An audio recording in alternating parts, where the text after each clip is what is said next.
This is the brush that my son was kind of asking me if it was okay to use on the paint for a 20-foot Bertram Moppy, Barry. And it's pretty aggressive. These bristles are pretty scratchy. Could I use this on that type of a boat? You definitely do not want to use that for general purpose cleaning. You're going to scratch the paint. Where would you use a brush like this? That brush is meant to be used below the waterline on your heavy growth areas, and also topside on your teak when you're doing acid washing. The bristles are meant to stand up to the acid. What would we use for a painted surface? What would we use for our gel coat with our fiberglass boats? Painted surfaces and gel coats are general purpose brush. You can feel this is nice and soft compared to that one. The bristles give way a little bit and it has like a feathery feel. Is this a different type of bristle material? Yeah, this is a polystyrene where the other was a polypropylene. Okay, and I see that the bristle, the ends are cut a little bit different. Yeah, what it does is it soaks up more soap and water, less trips to the bucket, makes your job a lot easier, also makes it softer. Okay, what would we use for our isinglass or our strata-glass? Anything that's clear that we don't want to really scratch? We make a nylon-based brush. This is even softer yet than that one, and this was specially developed for all your clear vinyls. What I really like about your gear is you have that handle where all of these different attachments kind of fit into just the one handle. Correct. You can have all the different brushes, nets, gaffs, squeegees, paddles, anything you need for your boat, all with the same handle. Okay, we washed the boat. We talked about the importance of the mineral deposits in the water. That's why we're filtering our water.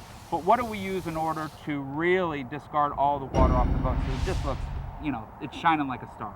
Well, you're going to want to dry up and soak up all that water, and you could do that either with a hand chamois, a towel, or a mop-based chamois that again could go on the end of the handle. Now, you don't want to really use an ordinary household dishwashing detergent for washing the boat, do you? Correct. No, you do not. Why not? The reason you don't want to do that is twofold. One is it's going to strip your wax. You're going to have to wax the boat more often. The other is it wasn't meant for the marine environment, and it's bad for the waterways. You want to use a type of boat soap that is phosphate-free, and you can tell very easily by just looking at the back of the label, just reading it, okay? And it'll tell you if it has phosphate or not. And this is a much gentler soap. Your waxes on your boat will not be stripped, and you won't hurt our fragile waterways, which is very cool. Let's talk about some staining issues, okay? You've got blood stains from fish that oftentimes get on the boat. You've got scum stains. You've got rust stains. When you're talking about some of these different chemicals that are out there, and there's a lot, okay, out there, do you recommend going with the strongest chemical to get that thing off? Or might you want to maybe use something a little more gentle?